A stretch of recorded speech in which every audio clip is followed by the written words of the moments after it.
conducted pursuant to the Governor's Executive Order N-2920, which suspends certain requirements of the Ralph M. Brown Act and will be conducted as a teleconference. Please use the following toll-free number and meeting ID to call into the meeting: 6699009128, meeting ID 829-3191-4673, passcode 020908, or join on a computer at our website, TUSD.org. We don't have any public comments, so I will not read that section, but public comments could have been submitted by 3 p.m. prior to the start of this meeting. Any reasonable accommodation for an individual with a disability may contact my office at 310-972-6001. President Liu, back to you. Thank you, Dr. Stowe. Calling the meeting to order. The next item is the Pledge of Allegiance. Dr. Muhammad, would you care to lead us? You stand. Ready? Begin. I pledge allegiance to the flag of the United States of America and to its republic for which it stands, one nation, under God, indivisible, with liberty and justice for all. Thanks.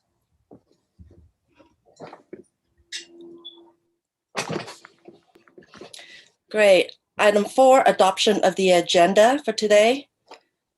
Is there a motion? I move to adopt the agenda. I second. Okay. All in favor, raise your hand, say aye. Aye. Aye. Aye. Aye. Okay. Motion passes unanimously. We're skipping number 5 and we're on to number 6. Superintendent? Thank you, President Liu and board members, and thank you again for your time this afternoon. We scheduled this at the culmination of all of the input that we have received on the local control accountability plan, to be able to give the board a preview of what was that input, how does it relate to some of the goals and actions that'll be in the LCAP prior to it coming to the board on June 21st for presentation and public hearing in its final format.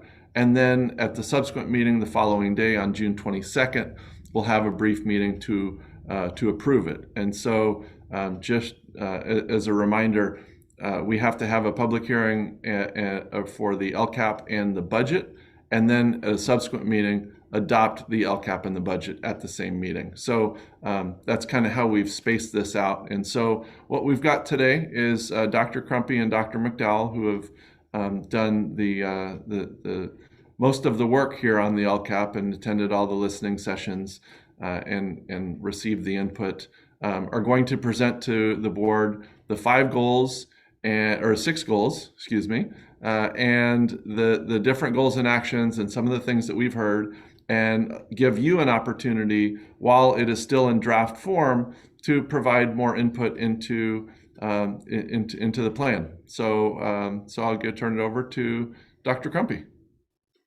Thank you. And good afternoon, everyone. Thank you for attending. Before we dig into some of the specific LCAP work, Scott and I wanted to provide just a brief overview of the LCAP, as I know many of you, it's still rather new in the state of California. I think we're in year 7, but it is kind of a new document for many of you. Next slide, Gil.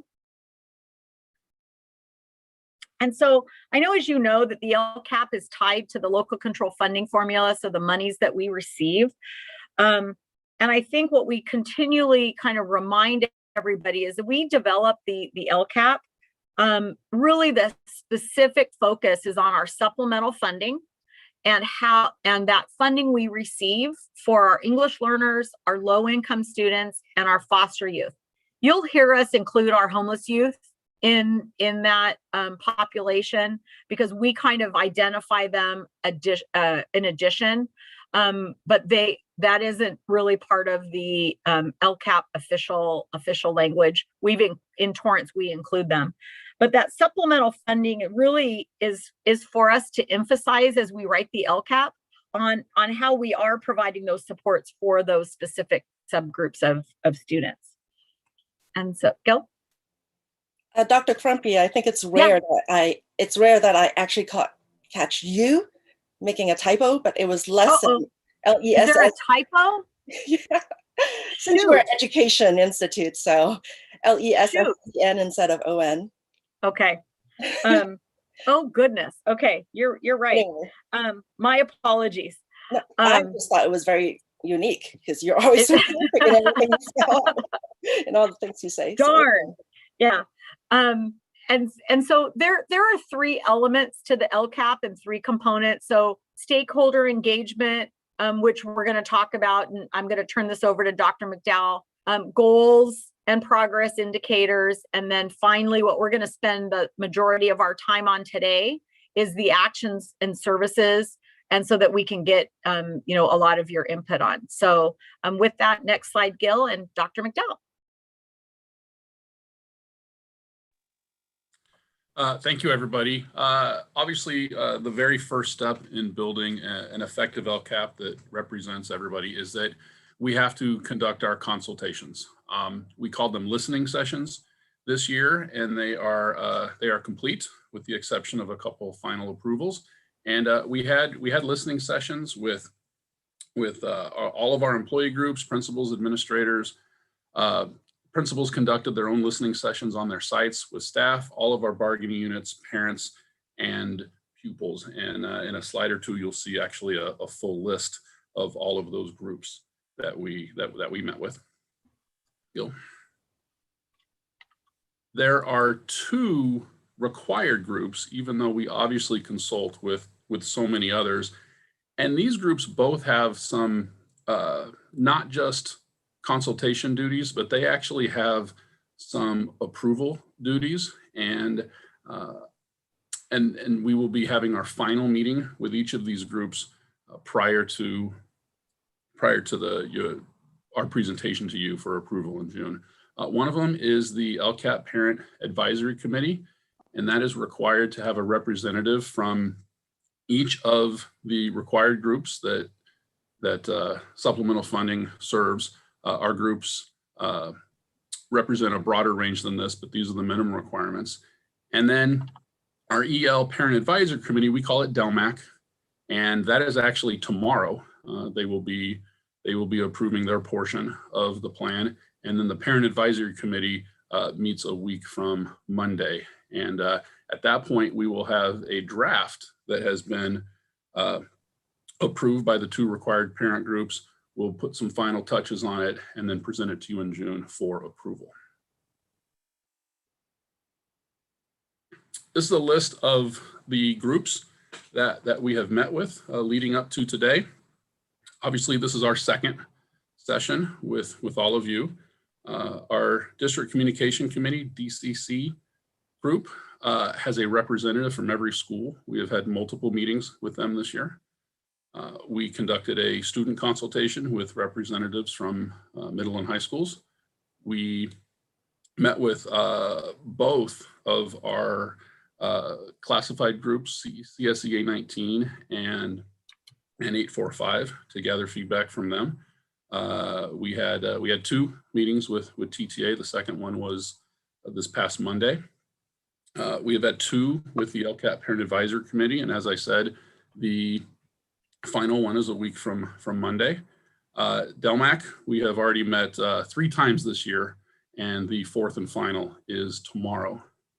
And then principals have conducted extensive discussion on their own campuses, and then because they have their own site councils, their PTA, their faculty, their student body groups, and then they have come at multiple sessions, really since February, March, April, May, to give us feedback on what their constituents have expressed need for. And all told, it has really, we've gotten feedback from all corners, and we think we have a draft of a plan that really does represent everybody.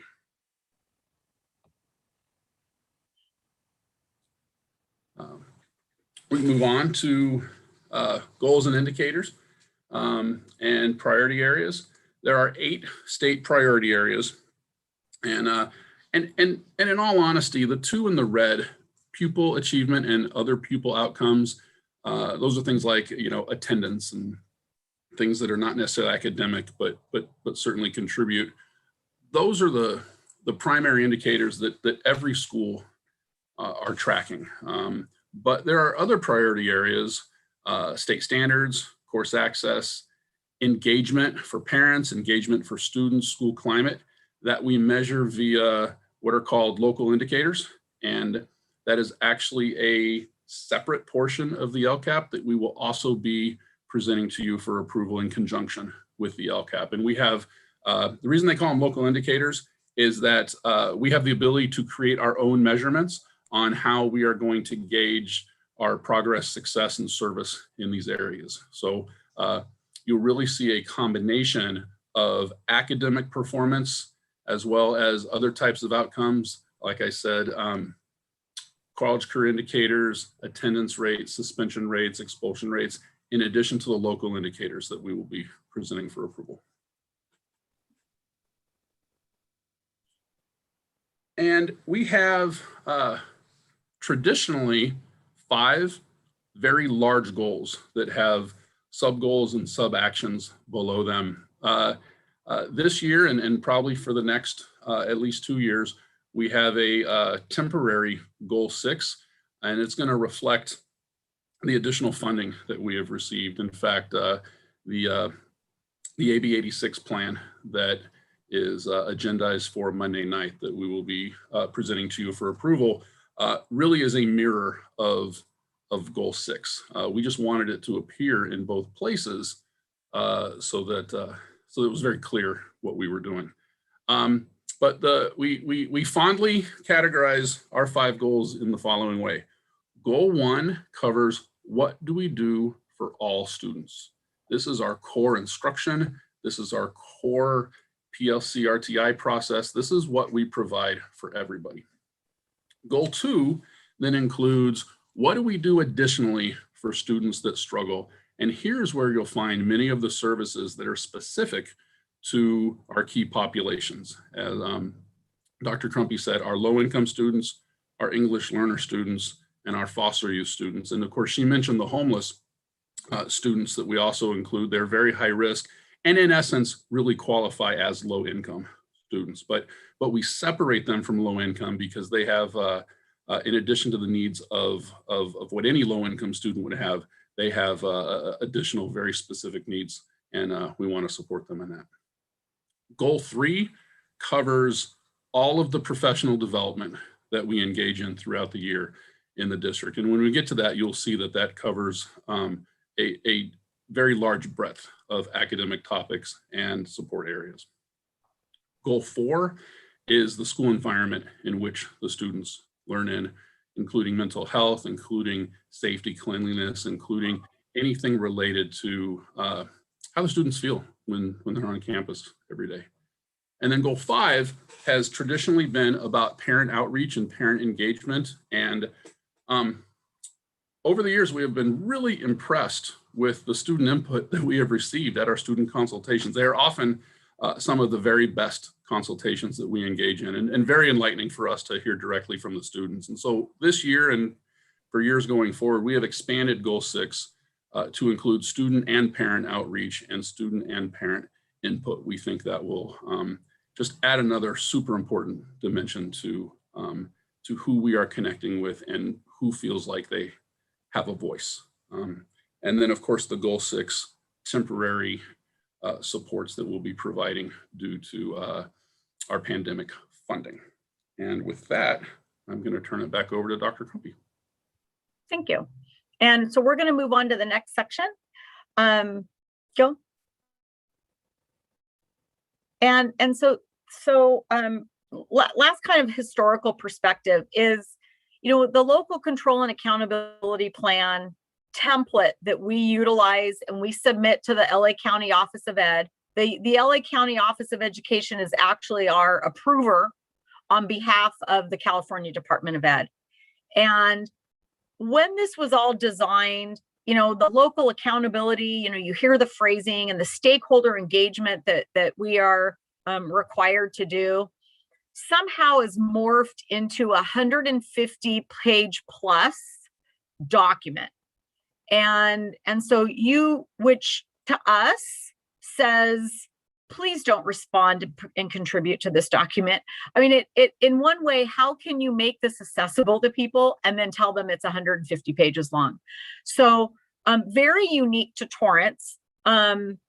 We don't really use that document. We will show it to you. It will be there on the June, both the public hearing that we hold and then the approval process that you hold. We will painstakingly translate it and put it as required on our district website. And then we kind of promptly forget it, because what we do instead is what we fondly now call the short version. And so we have a document that this year is about 35 pages long, way shorter than the template document, and honestly provides more information. And I'm going to show you, and we're going to talk you through a couple of examples of, we think it actually helps tell the story. We think it actually gives a more comprehensive document. It puts the 3 years together and provides a really clear document.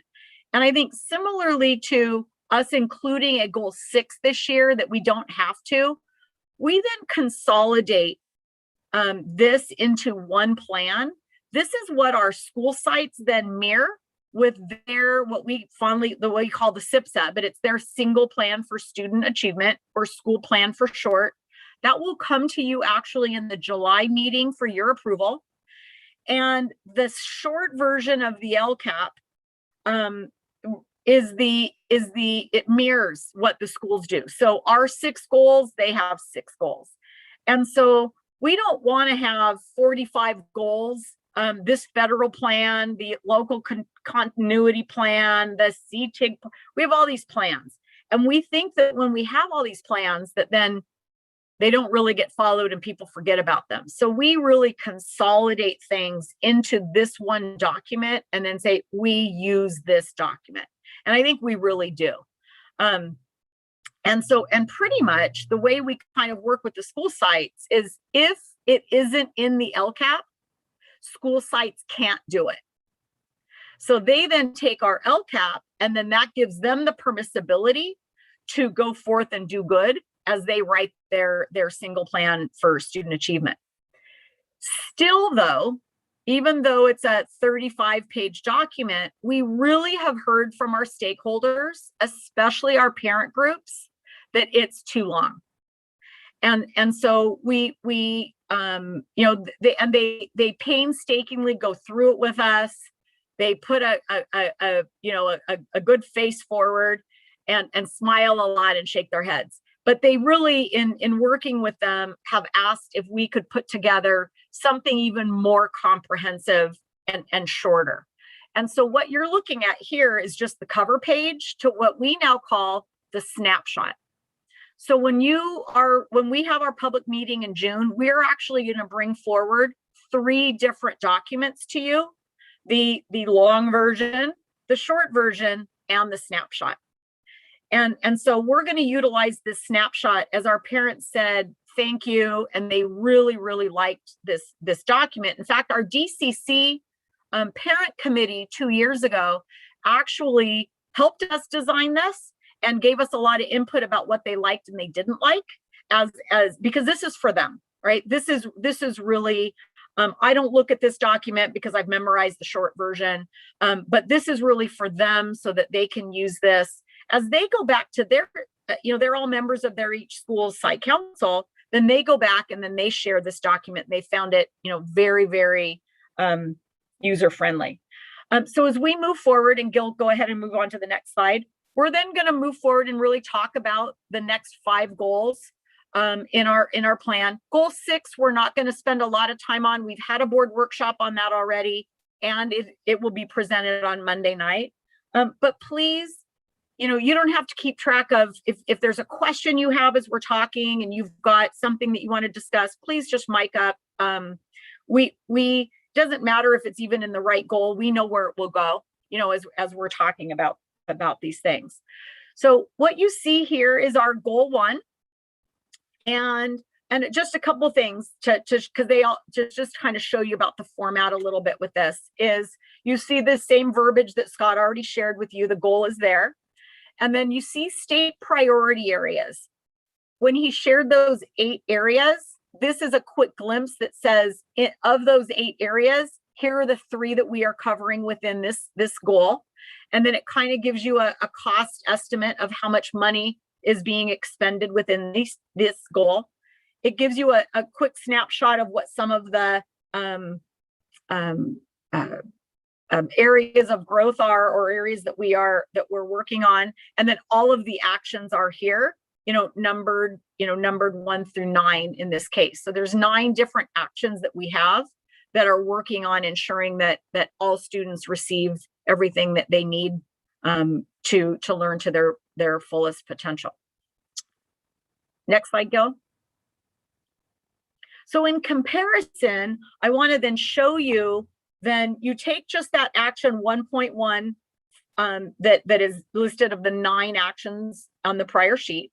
And this is expanded. This is a sheet of the short plan, a draft of the short plan. And this takes that action 1.1, ensuring strong instruction for all students. And then you see here the specific tasks that are spelled out. You see some things in blue. Blue is new. Blue are things that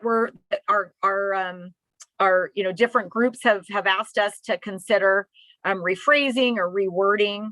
And so we eventually, when you receive this in June, the blue will be gone. But this helps us as we go from, like we just Monday had our final Torrance Teachers Association listening session.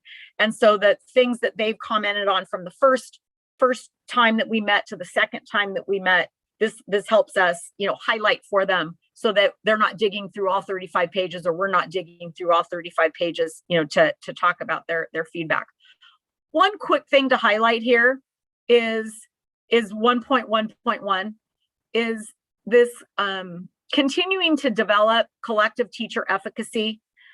That is a big fancy word for the thing in education that actually raises student achievement the most. It raises achievement more than anything else, according to thousands and thousands of meta-analysis of research. It's by a guy named John Hattie. We follow his work very, very closely. And we do that through the PLCs. That's why you hear us really emotionally talk about the value of PLC and why we continue to work on professional learning communities with our teachers. But I just kind of wanted to, for smiles and giggles here, funding, source for that, it's at 0 cost. So the thing that actually gives us our biggest bang for the buck actually costs us 0 money. And this is just an example and it is first in the LCAP for a very important reason. It is the most important thing that we do, but also it's there. And because this is just an example, you won't see this in the formal LCAP. The 150-page document doesn't have things that don't have money tied to them with a funding allocation or a funding stream.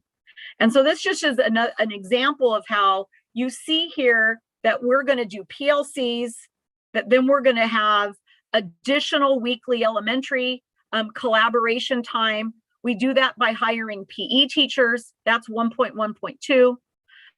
We do this PE teachers. Not only does it give teachers or our kids, credentialed PE instructors once a week to have PE time, but because our elementary teachers teach every single subject, it's very difficult in one weekly PLC to talk about English and math and science and social studies. And so this gives them that additional time. There's site time, and I'm actually going to talk about where you see Action 2.4. Going to talk about that a little later. And then new this year, that actually really kind of is evolving through the pandemic, is that we do something that we kind of call the 4th Tuesday or the 4th Wednesday. And that is, we ask our sites to not have faculty meetings on that 4th PLC of the month, so that our teachers who maybe teach a singlet class our French teachers or our band directors or our advanced math teachers in middle school that may be the only teacher teaching that subject at the school. Who do they PLC with on a weekly basis? And so they may be part of a math department, but they don't really get to talk about that one math accelerated class that they teach. We set aside the fourth week so that they can meet together across schools. There can be time for vertical alignment between middle and high school. It's when our special ed district meetings kind of occur. And through the pen, and this is not easy to do because they've got to drive somewhere and drive back, and it's not a lot of time. And they have really learned that they have come to really rely on these, that via Zoom, it's much easier for them to get together and meet. And through that, they have really developed some collegiality and have asked for more time next year. So as we come out of this pandemic and return to school, that they may have additional time to work on curriculum maps and CFAs across themselves. And so one of the asks through our listening sessions has been to fund either time for substitute time so that they can work on a whole day or a half day together, or they can work after school and we would pay them for them. So just kind of lots of examples here. We're obviously, this is one of the 35 pages, or not even, it's probably a half a page of it. We're not going through this page by page. This kind of gives you an example of the short version and one of the examples of the goal. So Dr. Go. Crombie, can they meet via Zoom? Sure, absolutely. I think it's a better think idea to let them do it since they'll save them a lot more time. Absolutely.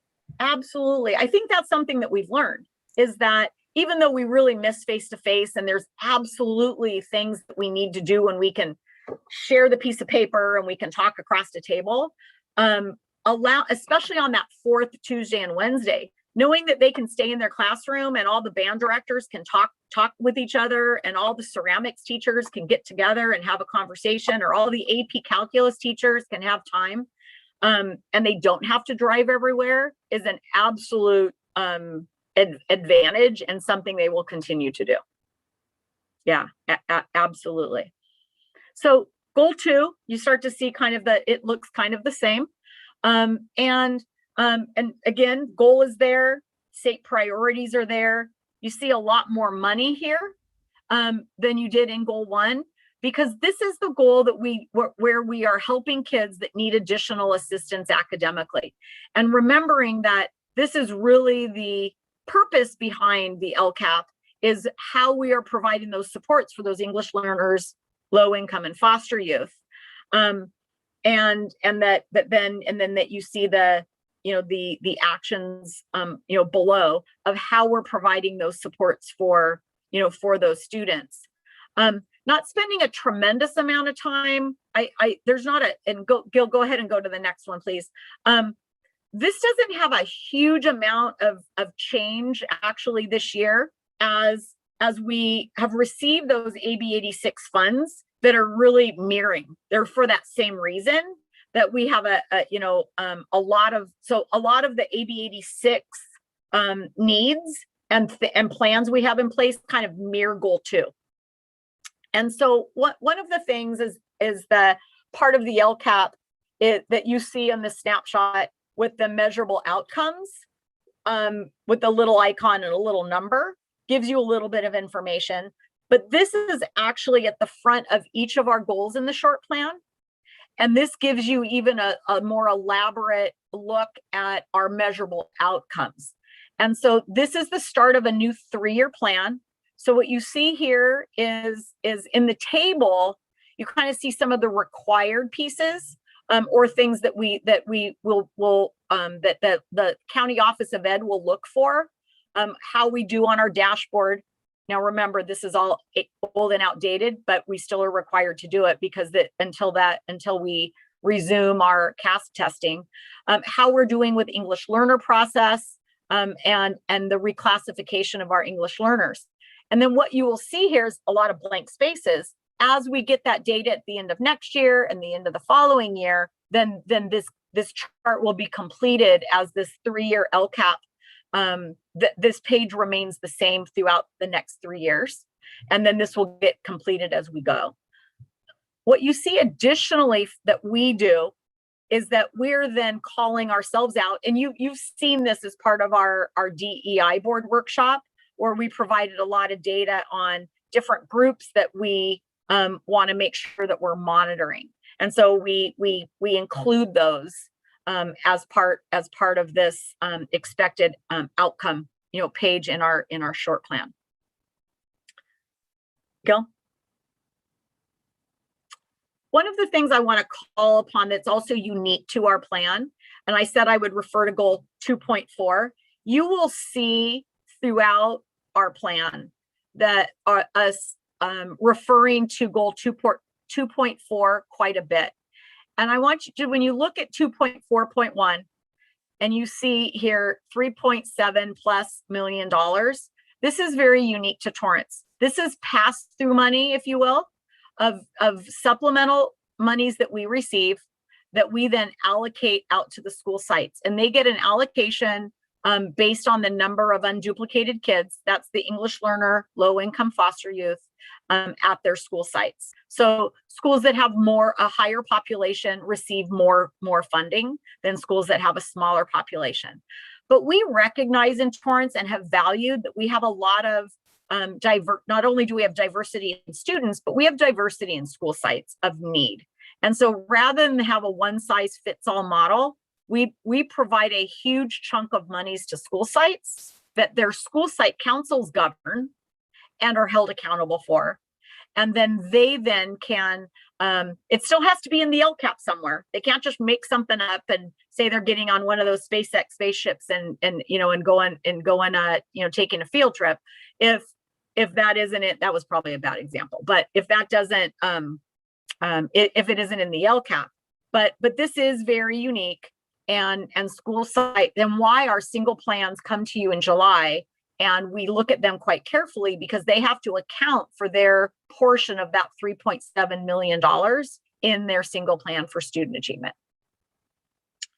And so you just see here then that supplemental money through their RTI and the rest of this action, tier 2 and tier 3 supports, again, a blue, so it's a little new, digital, supplemental supports. We provided, as you know, a lot of digital resources to our teachers so that we could teach kids throughout last spring and this year. And we've been having conversations through the instructional committees to go back to their school sites, what worked, what didn't work, what do you want to continue? And we realize that right now we're at lots of different places. And so we're actually going to continue all of them. And because of the combination of these monies and AB 86 monies, we didn't think this was the time that if somebody wanted to use the CAMI platform and somebody else wanted to use a different platform, that we picked one when we could financially afford to support them and allow them to they've used them during when our schools were closed, but providing all of these resource tools for them next year will then allow for them to also do it when they're all back in school.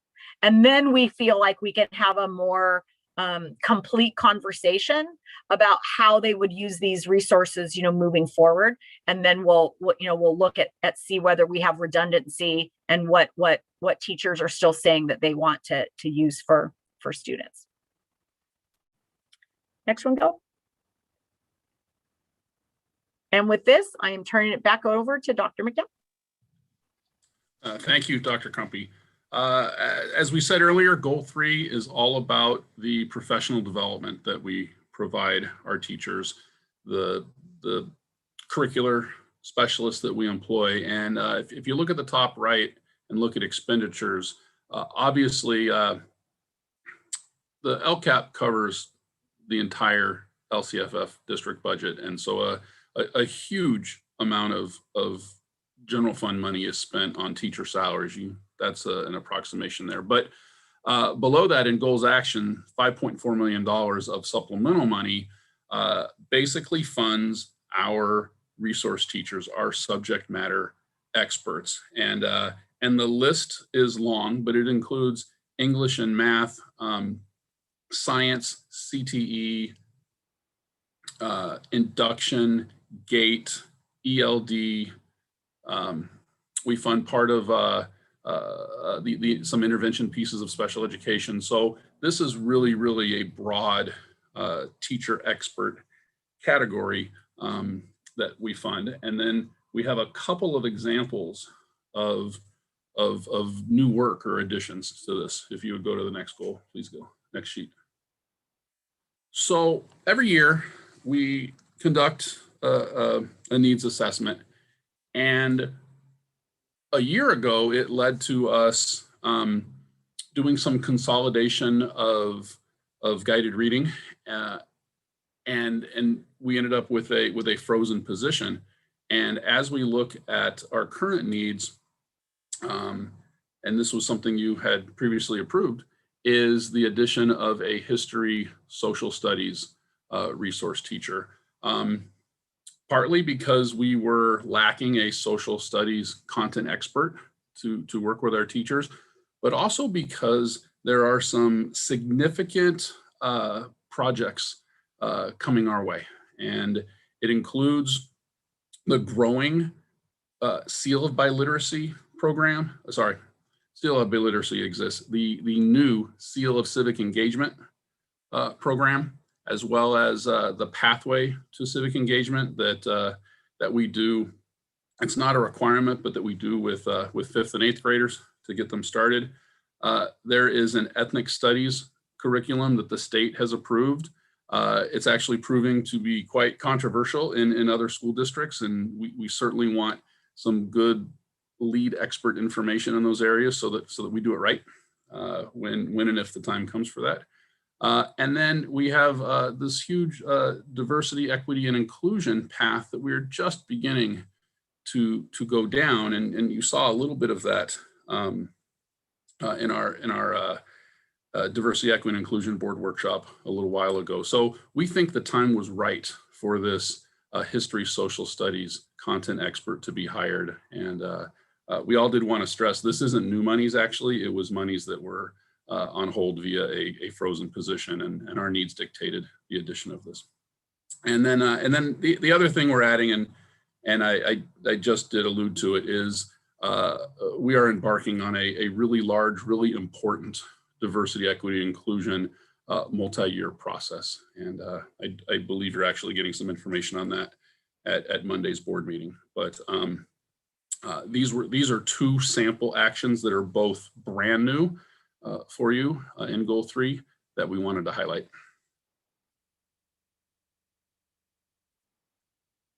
So next goal area, goal 4, this is the- Can I ask a question on that? Absolutely. So on goal 3, is there any way we can get a breakdown of where we're focused on? You know, it's a big pot, right? And so I just kind of want to see our strategy. You know, for example, I would like to see a lot more going to CTE, you know, so things like that. I want to see, like, how much are we really spending on CTE? How much are we really spending on certain categories? Just so that we have an idea of what really is our emphasis, so that we get some kind of discussion behind that. Absolutely. So Gil, if you would backtrack a slide.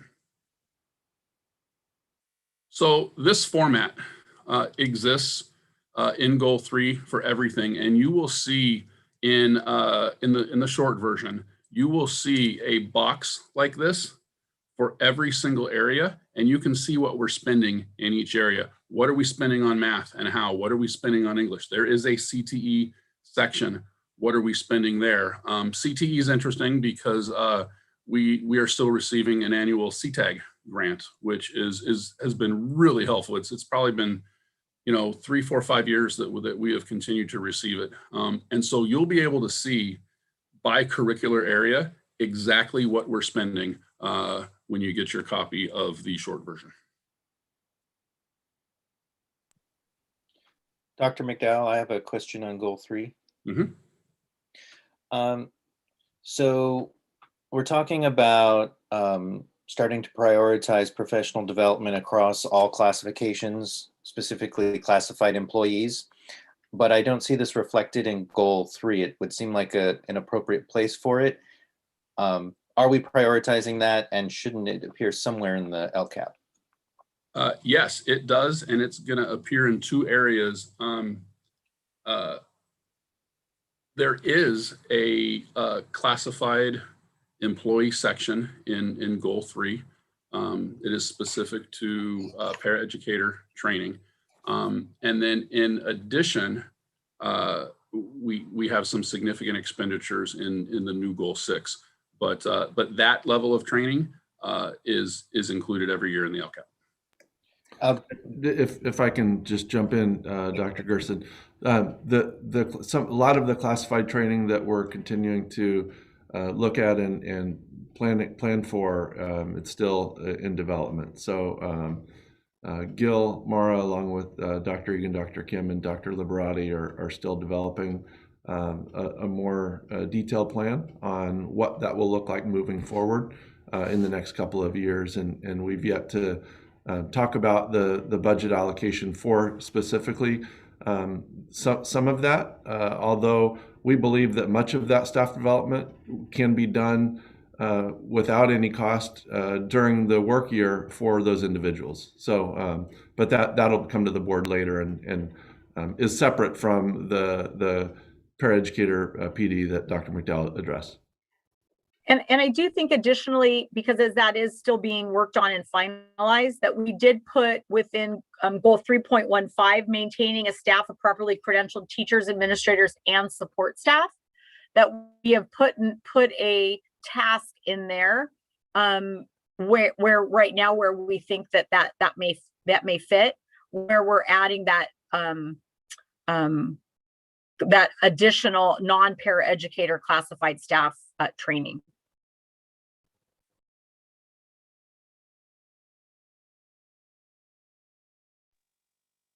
Okay, continuing into Goal 4, this is the school environment piece, and you can see I mentioned them earlier. The indicators in that area are attendance rate, suspension rate, expulsion rate, chronic absenteeism rate, and then the quality and maintenance of the facilities and the learning environments that the students are in. A big piece of Goal 4, even before the pandemic, was the socio-emotional and mental health of our students. And so you will see that throughout this, this goal. Even the idea of RTI, MTSS, multi-tiered systems of student supports, even though a lot of those supports are academic, they really do focus on the whole person, because someone who is having struggles in areas outside of school still may be, their schooling may be impacted by that. So those will appear here also. And I have a sample slide for you that, if we go to the next one, Gil, that shows these were the social emotional supports that have been in place and are continuing. What it doesn't reflect are the additions, and you'll see some of those. You'll see all of those Monday night when we look at the AB 86 plan. But these are the continuing supports that we provide. It includes additional elementary counselors, parts of the middle school counselors and high school counselors are funded both through base and through additional supplemental monies. We have right now, and this is the second year of it, we're paying for high school socio-emotional counselors.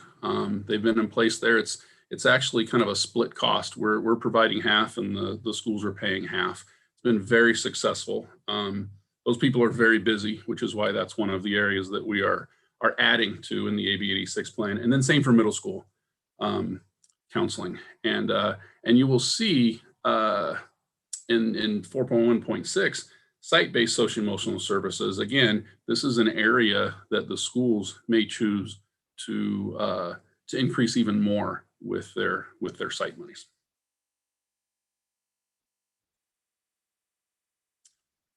And then finally moving to Goal 5, this is the parent and now student outreach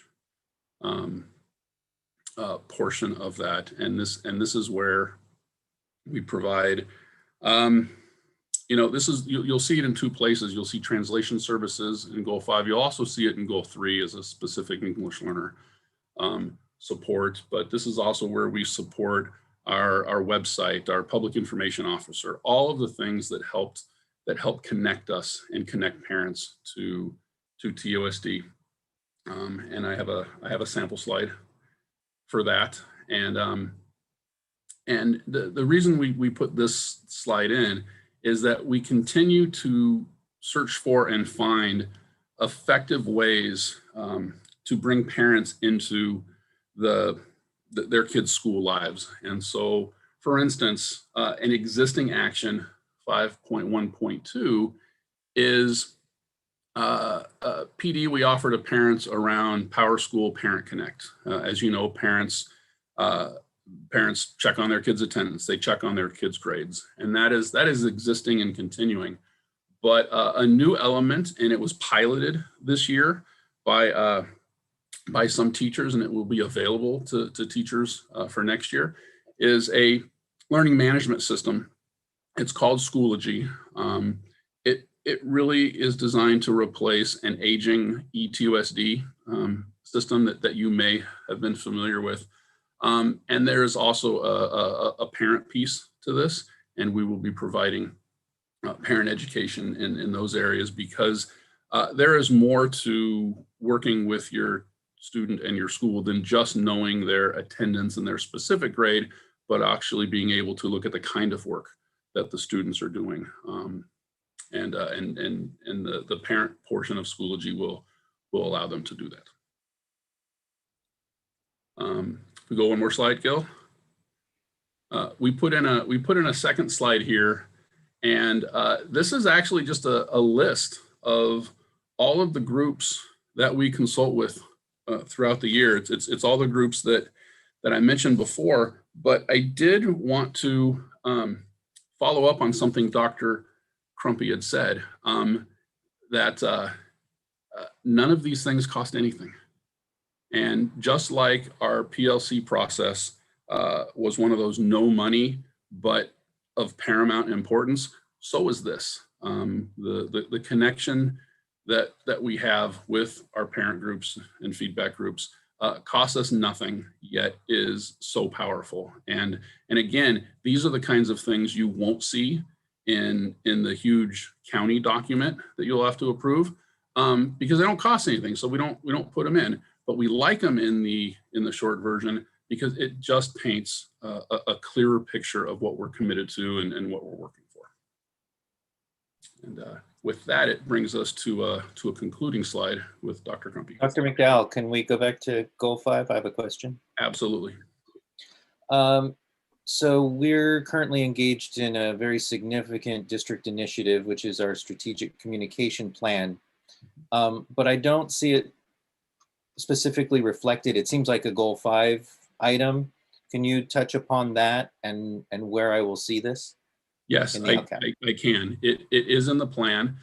For the last 2 years, it appeared as a dollar line item in the plan. As you know, we began that 2 years ago, and it was probably intended as a 1-year plan, but of course we were delayed due to pandemic, but we did complete it.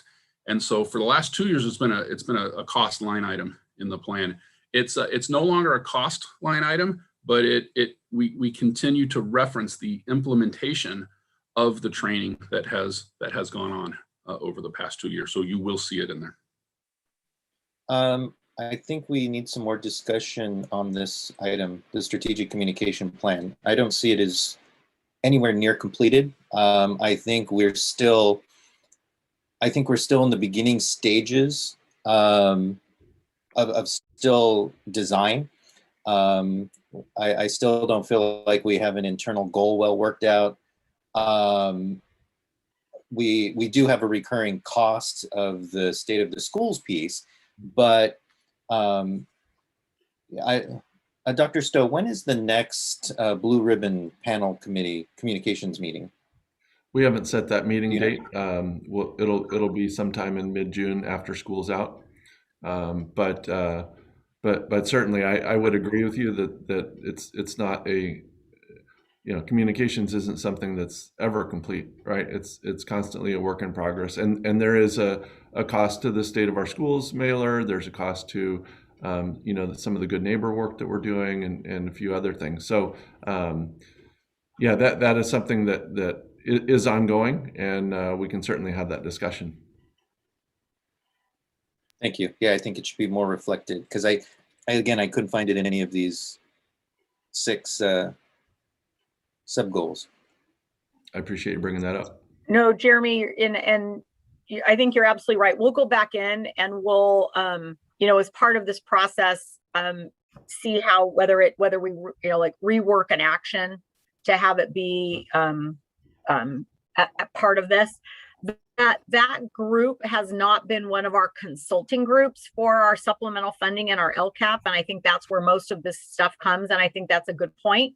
And one of the reasons why we're having this meeting is that this gives you the opportunity to give us feedback ahead of, well, you're approving this document tomorrow, so there's really not a chance to make a change. So this gives you that, and so we'll go back in and look at that. And I will add, and it's also something that doesn't, cost a little bit of money, but one of the things that we heard over and over from our parent groups is just like, Betty brought up, hoping that we continue that 4th PLC that we talked about all the way back in goal 1, that continues. The parents have asked for us to be able to continue with the Zoom, memberships so that they can continue to participate, and how much easier it is for them to get to things and participate when they don't have to, if it's during the day, it's easier for them to do something for a quick 30 minutes, and not have to, take a half a day off of work. They can actually take a break and log into something,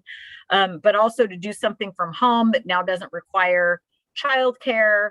And they've asked us to really consider having, not to get rid of face-to-face. It's still important and appropriate, but they've really asked us to consider that as well. And so also, kind of not highlighted necessarily, but that was a key parent feedback that we heard from almost every group, moving forward. And Good so feedback. finally, question? No, thank you. Oh, okay. And so this is just, as a wrap up. And when we say work in progress, it's actually not. It's just that it's part of Monday's board presentation. We had a board workshop on goal 6, or on AB 86, the Extended Learning Opportunities Plan. And as we started with, we weren't required to, but we made this as part of our LCAP. And so to not be redundant, because I think you're going to hear some similarities on Monday night as we share that plan with you. And then when we come back and do the June, presentation, as we will, you're going to see some similarities. Here are the groups that we've consulted with. Here are the feedback. That's also a important component to, when we come back. So you'll start to see a lot of these things, again, when we could start to identify where the contributions have been made. And we'll start, as we move from giving you just a taste of this today, and then getting your feedback and questions. When we come back in June, there'll be a specific section really saying how, in fact, Scott has to write an entire mini dissertation as part of that 150-page document that says what did they say? How did they contribute? But how did what they say actually affect what we did? Not just that we did it and we checked it off, but that we've made these adjustments, in the plan based on what they've done. And so that will be a little bit more of a part of the LCAP presentation in June. And that's it as far as us talking. What other questions and ideas do you have that you want us to consider as we finalize this plan? So just a quick question. I get kind of curious. How do we evaluate the effectiveness of these things? Like, so, you know, when you have the site, like the site supplemental money, right? How do you evaluate whether or not the money was used effectively? Like, what is the accountability mechanism regarding the usage of the money? I'm just kind of curious. Is there a mechanism? Is there some kind of criteria? Well, yeah, no, those are what all those annual measurable outcomes are. And so that's why in each goal, we have multiple outcomes where we've said, here's our goal, and here's how we're going to measure it. And so we lay that out in each goal. We're going to measure this by looking at suspension rates, looking at the achievement rate, looking at graduation rates, and then that's why we then further separate and disaggregate by our populations and say we want to increase by this or that. So we measure that by coming back to you and saying, here's how we did. We improved here, we did not improve here. And so there's actually every single goal has multiple measures on how we annually evaluate. And that's the first step in this process. When we start this process in January, now this year was a little different, but typically in January every year, that board meeting kicks this process off with the annual achievement report. And by then we've received all of the state measures and have our local indicator measures. And so that usually kicks off that process of how do we annually measure, these pieces. So there's probably, 100 different things in this plan that we actually use to identify the effectiveness of what we're doing moving forward.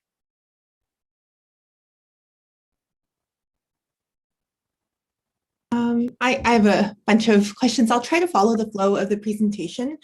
For stakeholder input, I think my question there is, I don't know, I worry that there's not enough transparency or in terms of equitable access to these, to being included in these consultations or committees.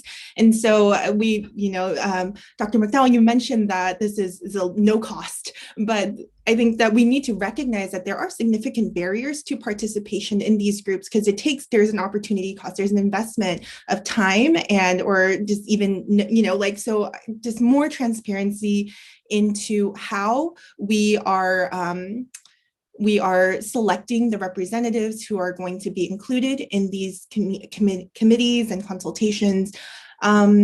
And then also on the student end, I think that the group that Dr. Stowe mentioned, the student representative group that he is planning on putting together will be great. But I think that there's also a need for input from younger students. And so a lot of the conversations that I've heard of in relation to reopening have been focused on high school students or middle school students. I also recognize that there are more challenges in consulting with younger students and sort of the baselining of understanding. But I also see really interesting efforts of how do you translate these ideas into, and our teachers are and all of you are experts in this. How do we translate these goals on a very high abstract level into a language that is accessible and kid-friendly? And so I'd love to see some more efforts there.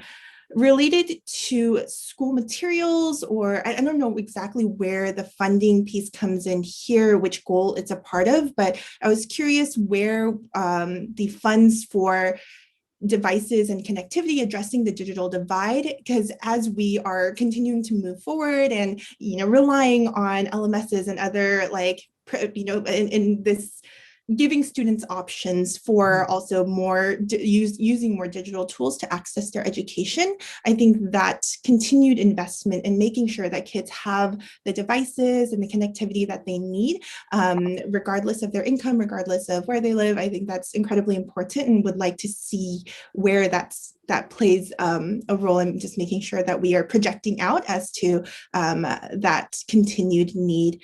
And then also curious where funds for assistive technologies are coming from. I think another really silver lining to online learning has been that it has allowed us to be able to better understand how different students with different needs may face barriers to accessing their education through online tools because they don't have alternative text or the color contrast or whatever, all of these things. And so I know that Blackboard, they recently put out a report called Ally that had they did analysis, and they have a lot of different strategies that can be adopted to make to utilize technology better, to be more accessible to all of our students. So I would also like to see more investment there. And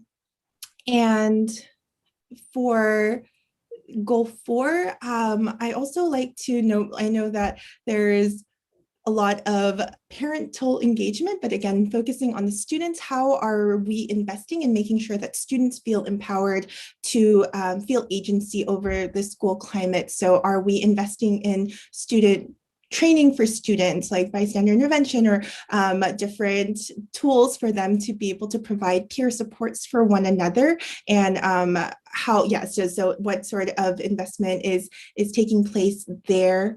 And then with relation to our communications, I would love to see greater investment, echoing Dr. Gerson, greater investment in staffing, training, and resources to improve our, specifically, I'm thinking about our websites as like a one-stop shop for communications.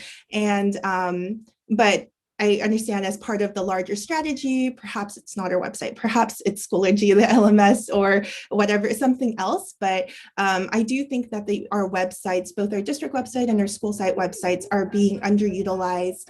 And we could improve both the user interface and the content that is available there. So there are 5-hour board meetings. Are we able to condense that into a few bullet points that, in addition to the emails that are going out, that people can easily access that information on our websites, or just the user interface? Like, is it intuitive? Are people going to be frustrated because they have to use the search bar to find the information that they need, and it's not just right there? Or are the events reflective of the events that are actually happening in the district? So I would, love to see more of an assessment of what are our needs there, and how can we improve, so it's not just operating on maintaining the status quo, but really trying to figure out how our capacity can be greatly exponentially grown in with regards to use of communications tools. I just want to, I'm not going to respond to all of those things. But going back to some of the initial things that you said, and I think something that we've discovered is that, the district, having everything be a district level committee is not actually how we access our people and our stakeholders.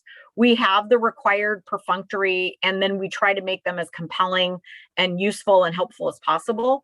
But where we actually get the tremendous value is the school site level work. And so we can't, maybe we didn't thoroughly explain it well enough, but part of this process is that, just like we talk about DELMAC and school site council and all of those committees that you see in goal 5, including their student groups, our school sites mirror this process at their schools. And we found that that's where people, when you say, how do we get them? And many of them don't want to log on to the district homeless meeting, because I think I'd shared with you, we tried very, very hard. We made individual contacts with every single homeless family, trying to get them to let us know what they wanted. And I mean, I'm never satisfied, but we received, we had about 10 or so, over, one in Spanish and one in English. Nancy Gutierrez did a tremendous amount of work. And so I guess we got 10, but not as many. So what we really do is that our school sites are the ones that reach out and know those families and know those parents and know those kids.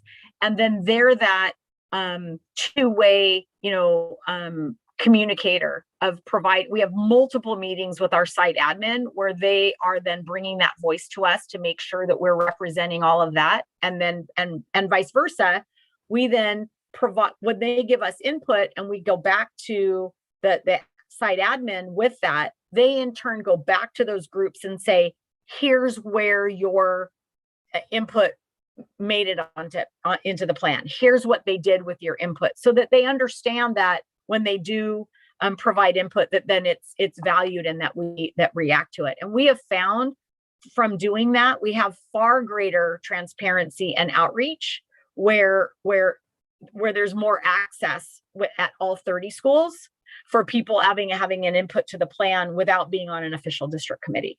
And we found it to be very, very useful as a tool for us to engage additional stakeholders, in our process. Can I comment on that too? Just if I can follow up on that. So Katie, I've been on site council at Adams Elementary, and it's no bueno. It's not very easy. And like you said, whatever the district level comes down to the site level, you got to understand when we had our school site meetings, we had no clue what was going on. Right? We have the LCAP before us in our school site council, and we're just saying yes because we got zero clue what is going on. It was kind of like we met, we did it just to mark off a check that we met. Hey, and James, can I ask how long ago that was? I didn't mean to interrupt you. This is like 4 years ago, right? Okay. Because the DCC group, like that, instituting that group, that I agree with you. Yeah. And I don't mean to cut you off at all, but I agreed. And that's why we've kind of put this additional layer so that we've got some better back and forth going on throughout the year, not just the one time, for that process. So we're hoping that that's being improved upon, because instead of it being the site admin kind of doing it, we have the DCC rep being able to come back and solicit, response too. So I hear you, and we continue to work on that, but that's one of the reasons from that feedback that we've tried to improve upon that. Right. And just to follow up, I don't know how they select school site council people anymore, or how they're doing it now. But back then too, it is like you talk about barriers to being involved. And I agree with what Ms. Park said, is that you have these barriers. Like I was in the know because, I was having to do another nonprofit thing for the school. That's the only reason why I was asked. It wasn't like, and you get some random email and, nobody knows what that thing is. There's no explanation on what school site council, or they don't know the importance of school site council. So I think there are barriers. And I think it's usually people who, I think site administrators, maybe they just people that they know who are involved, and they just, hey, can you just do this for me? Can you just get on school site council? It's not like, it's like an open thing, kind of like, hey, this is what it is. This is why it's important. We really need your feedback. And my experience when I was at Adams, it was not like that. I don't know what it's like. I would love to see kind of curious to see what's the best practices at our elementary school. I'm only speaking for elementary, so I wasn't for junior high school, but for elementary, I'm kind of curious, what are the best practices? I'm kind of curious to see, how do they get parent involvement on these committees? Or is DELMAC, DELMAC, like I said, we got to just chase what we can get. But school site council is something where, can we figure out a best practice where we get really engaged people that say, hey, I really want to speak up, whatever, so that we will get more of a fertile group of people that can give us input, so that we can really know what's going on in the school sites.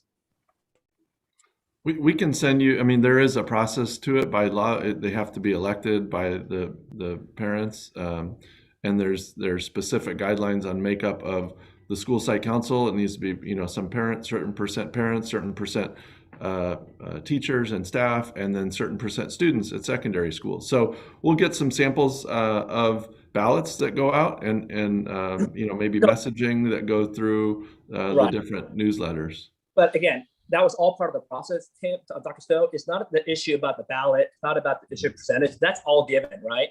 But the issue I have is who gets to be on that ballot, right? That is the problem, right? Because a lot of times that is the issue. The ballot is part of the rule, right? And the way they do the ballot was they just send it through the newsletter or through an email, right? You got to vote, please vote, whatever it may be. but who is on the ballot? How do you get on the ballot, right? That is the big question mark, right? And usually it's not really like, hey, everyone, like this is explaining what it is, the importance of what it is. It's kind of like just a general email like, hey, we need some people to sign up for school site council. Anybody interested? And if you can't find anybody, then I have a feeling the school site administrator starts asking people, hey, you know what, we need to, do this. Would you mind doing it? So be it. Then you know what, you get on the ballot. Then people choose, because there's only like 2 or 3 names. It's not like there's a whole list of people, right? It's not like a full-on election. It's just kind of like confirmation, just mark it, we're done. You do see what I'm saying? So the issue for me is not the process, it's how do you get on the ballot, right? And how do you choose those people to get on the ballot? And is our diversity of people, like I said, this is within the whole, just the parent section. Like you said, like you have administrator, you got like I remember that there's pieces, right? But there's always 2 parents that have to be on the school site, well, at least at Adams. And so that's what it was. And so I just, again, I worry about that. I think it might be different for different school sites, and we don't need to make it more uniform in terms of sending out all schools required to at least send, 2 notices at least in regards to school sites members. And I think just we need to put more publicity in it, because I do think that a lot of administrators are just asking the parents that they think are more involved or more interested, when there might be even more parents out there, even though they might not be part of PTA. I would just comment, I don't think it should be based on parent involvement. If the whole point is to make sure that underrepresented voices are represented, then I don't know if that system necessarily works, because just by definition, and so I don't have an answer, but I don't know if just like more widely, well, yeah, I don't know if the strategy of getting the people who are the most interested and invested to be the voices on the school site councils serves the purpose of making sure that underrepresented students, their particular needs and experiences are represented.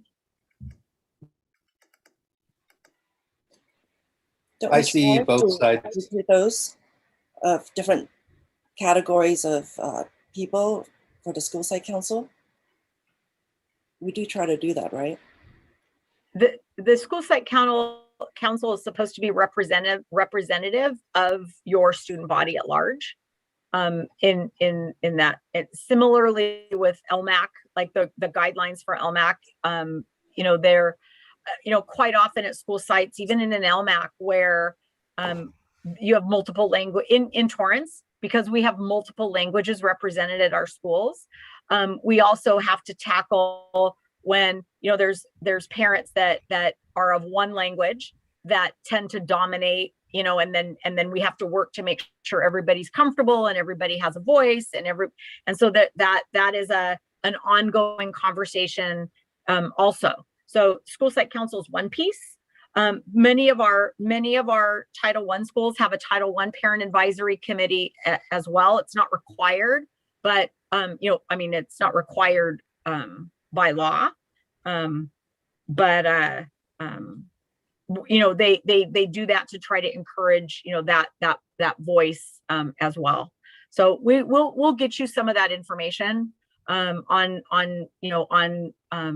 school site council, LMAC, and kind of try to, because and it is different from school to school. I trust me, when I was in Scott's position, I had to man the ballot box because there was ballot stuffing going on to try to get somebody on.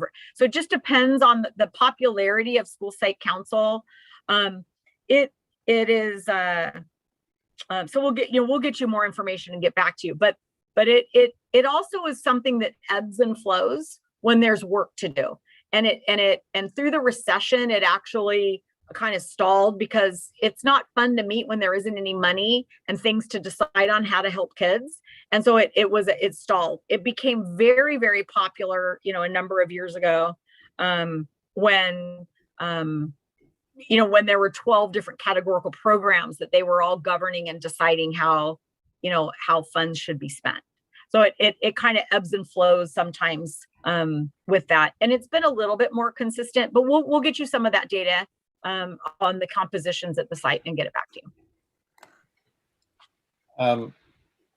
I see both sides of the issue, but I think that if we delve down deeper, what we would find is it does change from site to site, but I would say that that doesn't have as much to do with the parent population as perhaps the leader of the school, that those that are more inclusive and welcoming probably have more parents volunteering or understanding what it is, and others that are, you know, I've seen it on the teacher side both ways, where I was included in a conversation and where I was given a presentation of the LCAP. So, and so that goes back to probably another conversation that I still want to have with Dr. Crumpy about evaluation practices. But it's interesting that you brought up a website, Ms. Park, because that is one of my 7 big bullets that I want to talk about as well when we meet in June. And I think you're also now on this communications panel with me, right? So I think you and I will do a lot of good work there. I did want to ask a few other questions that were brought up during the presentation. The seal of biliteracy. I remember reading one of the actions or sub-goals and thinking that when I read that one, we had our dual language, our 2-language dual immersion program there, which was great. When I read it, I kind of felt like that was the one connection we were making to the seal of biliteracy. And I was just curious, what are the other actions that we do take that help students achieve that seal? And are all of these things reflected in our plan? Yeah, so we in fact, this Friday's FM, I could actually read it to you ahead of time. So funny you bring that up, but you're actually going to get some data on our numbers and how they compare to the prior year or so of kids. I think one of the things that we do ahead of the seal is that we offer the pathway awards, and so we start this conversation with elementary school kids so that we can emphasize and honor biliteracy.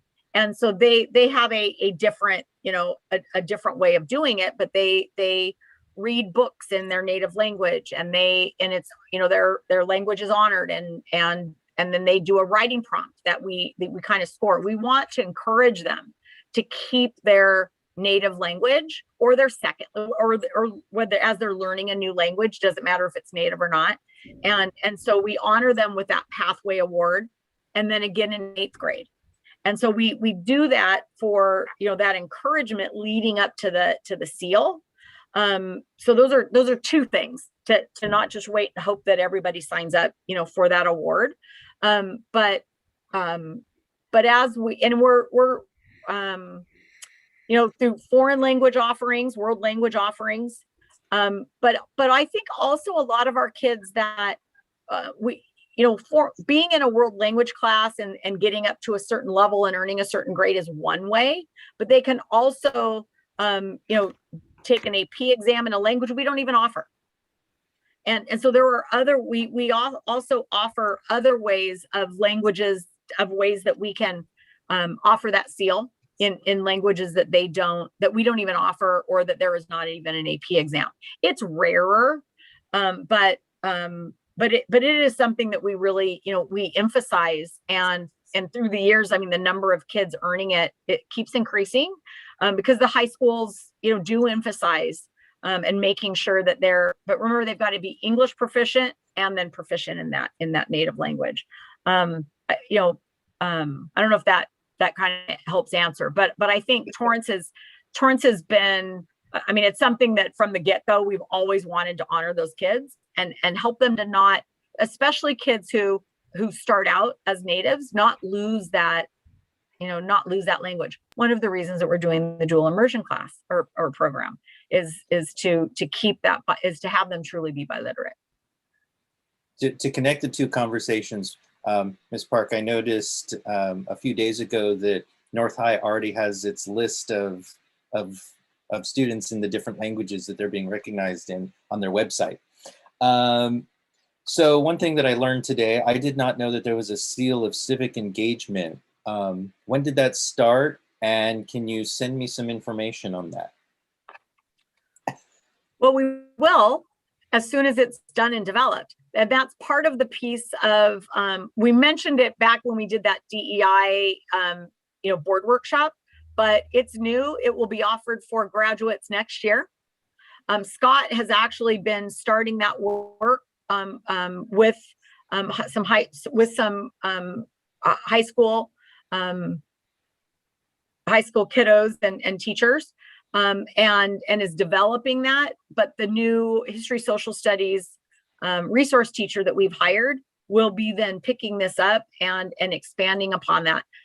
We got basic guidelines from the state, and it's really up to us to develop that. So it's our hope that we bring that to you, once we've kind of got it all sorted out, soon. I mean, not soon like next week, but in late summer or early fall, but we will bring that to you.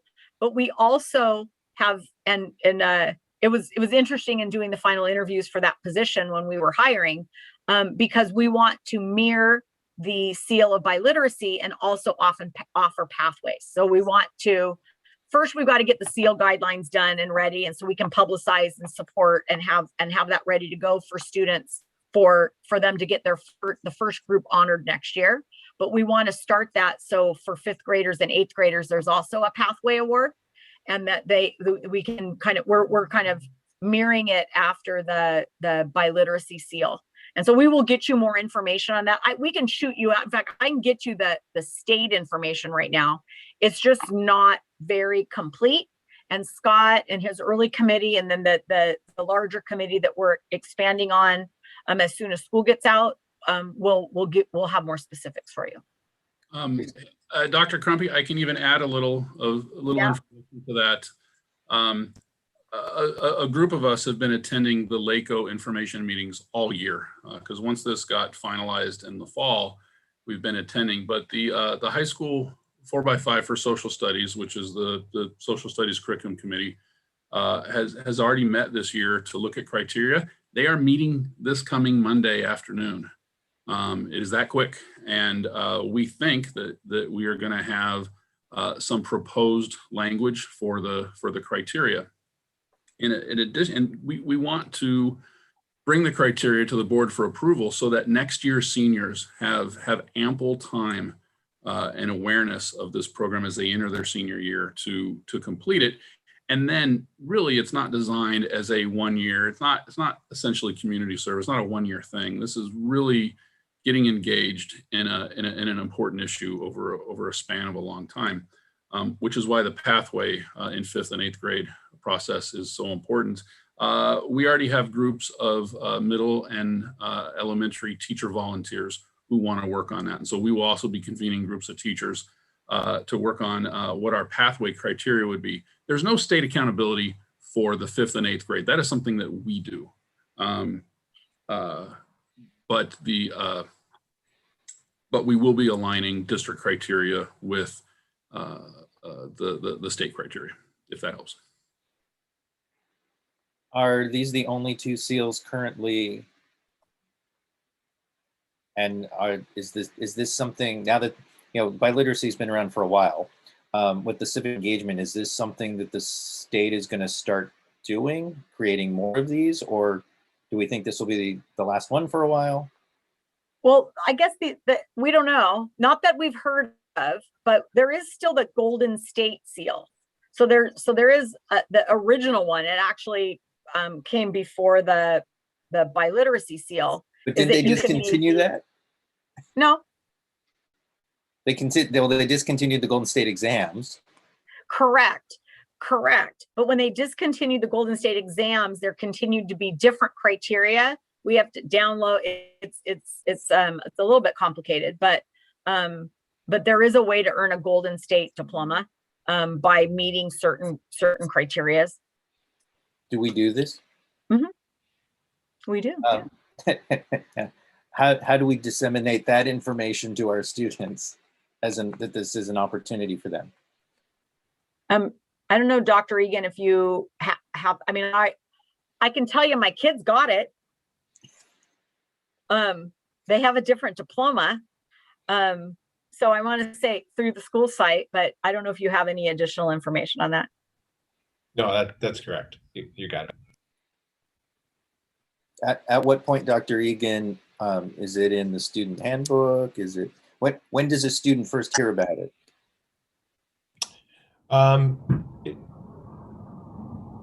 I'd have to look to see, from a handbook perspective, when these types of things are updated, but typically it would fall in there, as a new opportunity, but then it would be driven more through counseling office, high school specifically, college and career coordinators are the ones who do a lot of the communication of awards-based opportunities. But then in the case of, as it relates to a specific program or class, that's sort of the culmination that gets them to that qualification point. It's that teacher that's really leading that process, and departmentally, it's really important to them, and teachers take those things very seriously to try to engage kids in completing what they need to achieve that. We can get the board there. I mean, you've thrown out a lot of different things today, so we'll meet and try to pull together some information and share with the whole board. Great. And then I have to pull up something that you touched upon, Dr. McDowell. I'm surprised Mr. Hahn didn't bring it up. The controversial ethnic studies. You were kind of ambiguous. Is this something that you intend to bring forward to us, or is this something on a back burner that we will not have to deal with in the next year or two? Well, Go ahead. The ethnic studies curriculum has already been approved and adopted by the state of California. We are waiting. I mean, we're going to start delving into it and having conversations. That's one of the reasons why we hired our history social studies specialist. But we don't know yet. The original bill was vetoed for it to be a graduation requirement. And so I think we're really waiting to see, are we going to get direction or mandates for it to be a standalone class? I think maybe our early preference in listening is that it might be better to see where it fits in naturally into courses. I'm going to give a science analogy because I am not a social studies teacher, but when the new science and GSS came out for high school, there's 4 years of science. Well, we only require 2 years in California for graduation. Most kids take 3.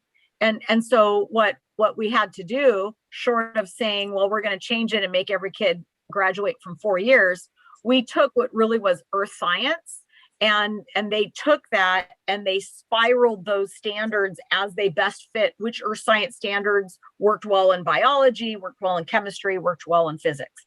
And so I think one of our early listening is to take the curriculum and to see where it fits better through the world history perspective versus U.S. history versus government versus an English courses. Where does it best fit so that it isn't a one and done, but it's something that spirals. But don't know yet. We will absolutely bring it to the board.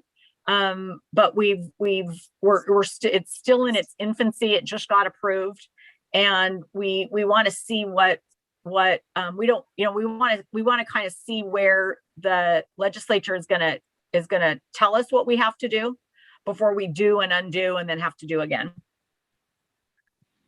Well, we historically have been very, I use this word in a not in a political way, conservative in many of our approaches on different content areas. I think about my middle schooler who is learning about human development this week, a very sensitive topic, and should be very unhappy from knowing I'm discussing it.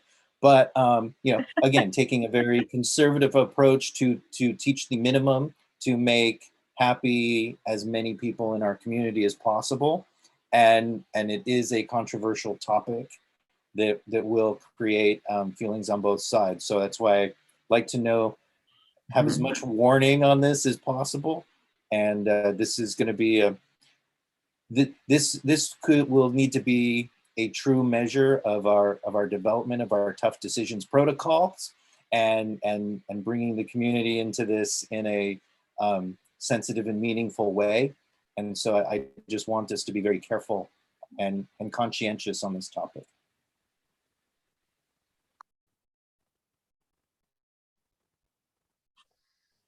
Just to add to that, so I didn't want to say anything, Dr. Gerson, because I know that it's going to be a very controversial topic. And I concur what you have to say. I think that we have to be very wise. And I'm just kind of, I forget, it's my fault, but I forget, do we hire the social study resource teacher yet? Yes. Okay. Who was that person? I just forget. Has she started yet, or he started yet? No, Jill, it's a she. It's Melissa Waller. Okay. She's a social studies teacher at Madrona Middle School. And she'll start in July. She finishes out this school year. It starts next fiscal year. Okay. I was just curious because, obviously we're going to have a lot of questions for her. And one of the biggest questions is her view on critical race theory.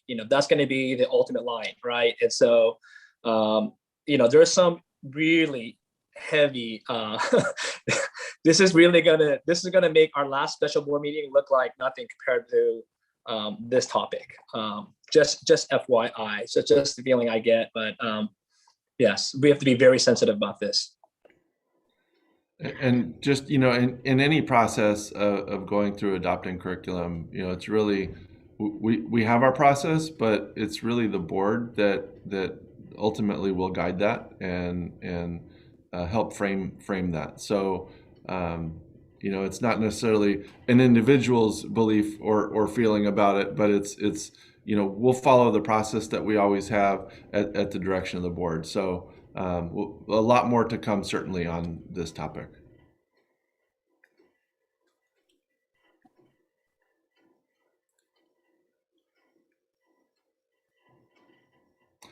Ms. Park, I'm not sure if you finished with some of your questions. The last one you mentioned was about goal 4 and some communication stuff. Was there more after that? No, I'll let everyone else go. Yeah, I'm good. Okay. I ended with goal 5, so I did ask all of my questions. Got it. To the presentation.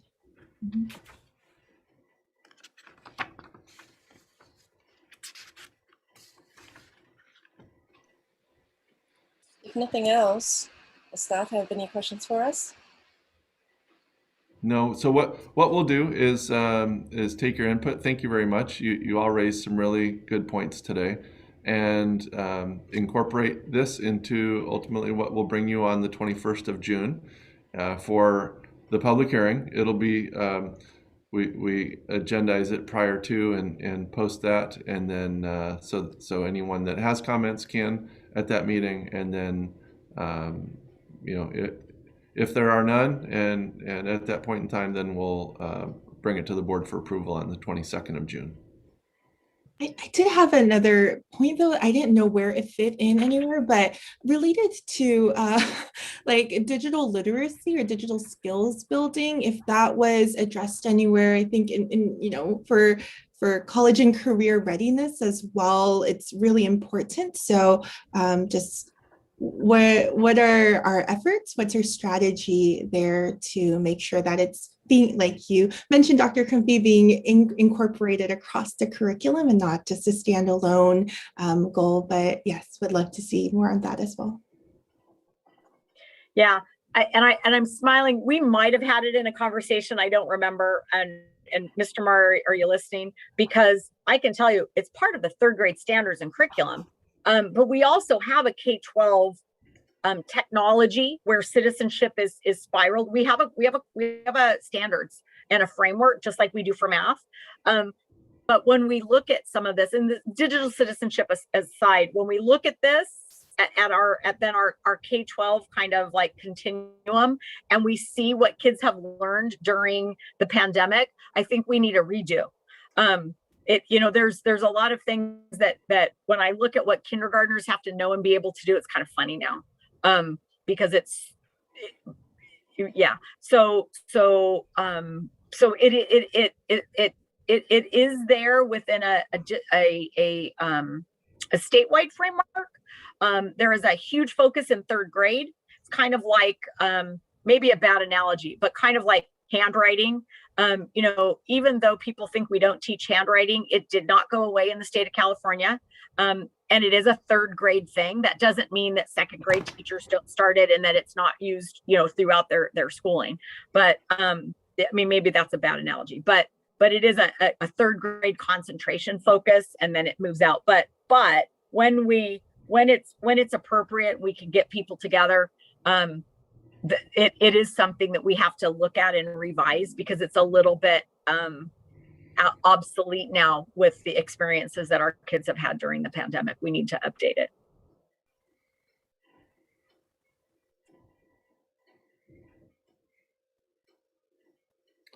Okay, President Liu. So that's Actually, one more that's thing. our presentation. And so if Hold on. Dr. Crumpy, one more thing. Just a quick question. The multi-ethnic studies curriculum, we're not talking about that for this coming school year, right? There's not enough time to develop that right now. Right. We are the seal for civic engagement we do want to have for next year's seniors, but this curriculum, we're just starting this process. We're just going to start having that conversation, and really are kind of, I'm going to say wait and see. We've already seen what some of the schools are going through, but we really want to wait and see whether this is going to be a course. Is it an optional course? Is it a required course? They talk about, I think some districts are doing it as a second semester course to health. In Torrance, that we have such a large percent of our kids take health in the summer so that they can have a year of a start a career track ed pathway, have an additional elective. Is that something that'll be something that we'll have to bring to the board? Once we know what legislative guidelines we have, we'll bring those to the board and have get your direction on how you want us to move forward, I think, before we will move forward. I see. Thank you. That's what I thought. Question before we go. Just because today, can we get an updated copy of what your plans are for the AB 69? Because I don't want to just see it on Monday night and then a vote on it right after. It would be nice if we can get any updates, any changes, if you have any changes. Oh no, it's ready, and so I could actually send it to you right now before I go home. It'll be in the agenda. You'll get the presentation. I think actually, just like the LCAP, the presentation that we're giving actually has a little bit more information than the actual plan that we have to submit, because it's very basic. And but yeah, I'll send both of those things out. Perfect. And then you'll just see them again when you get the board agenda on Friday. Yes, that's fine. Thank you. They're done and ready. All right, very good. If there's nothing else, we can adjourn this meeting, this special meeting on LCAP. We are 11 minutes past. Does anybody want to make a motion to adjourn? So moved. Seconded. All in favor, raise your hand, say aye. Aye. Aye. Motion carries. The meeting is adjourned, and thank you very much to all of you for the great presentation.